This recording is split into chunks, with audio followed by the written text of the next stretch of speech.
1 लाख रुपए महीना सैलरी, 1 साल में होगी 12 लाख। फिर चंद्रशेखर के पास कहां से आई 44 लाख की संपत्ति? 5 साल पुरानी पार्टी के पास है कितना पैसा? दलितों की बात करते करते हेलीकॉप्टर से कैसे उड़ने लगे चंद्रशेखर? अमेरिका में टेस्ला कार में घूमते दिखे, बड़ी बड़ी रैलियां और दूसरे राज्यों में चुनाव लड़ने का खर्च कौन दे रहा है? क्या चंद्रशेखर हिंदुस्तान की सियासत के दूसरे केजरीवाल बनने जा रहे हैं? जैसे केजरीवाल खुद को आम आदमी दिखाकर खास जिंदगी जीने लगे, क्या ठीक वैसे ही चंद्रशेखर गरीब, मजलूमों और दलितों की बात कर अपनी लाइफस्टाइल शानदार करने में जुटे हैं? ये सवाल सिर्फ इसलिए नहीं कि वो हेलीकॉप्टर से घूम रहे हैं, अमेरिका में टेस्ला कार से घूमते उनका वीडियो सामने आता है, बल्कि सवाल इसलिए भी क्योंकि देश के 20 करोड़ दलित जिससे भी अपनी उम्मीद लगाते हैं वो कुर्सी मिलते ही क्यों बदल जाता है?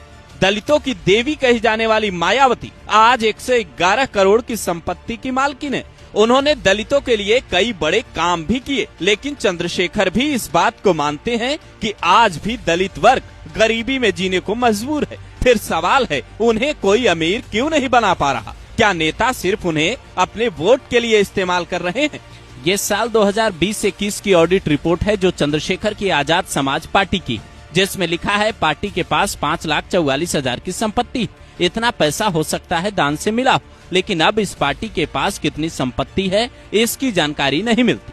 पार्टी बनने के बाद पहले चंद्रशेखर ने यूपी में चुनाव लड़ा, महाराष्ट्र में प्रत्याशी उतारे, बिहार में पप्पू यादव के साथ गठबंधन कर चुनाव लड़ा, यहाँ तक कि दिल्ली में भी उम्मीदवार उतारे। कई जगहों पर चंद्रशेखर हेलीकॉप्टर से रैली करने गए, जिसके 1 घंटे का किराया करीब 1 लाख रुपए होता है। तो फिर सवाल है, पार्टी के पास पैसा ज्यादा है नहीं तो ये आ कहां से रहा है? जरा ये समझिए।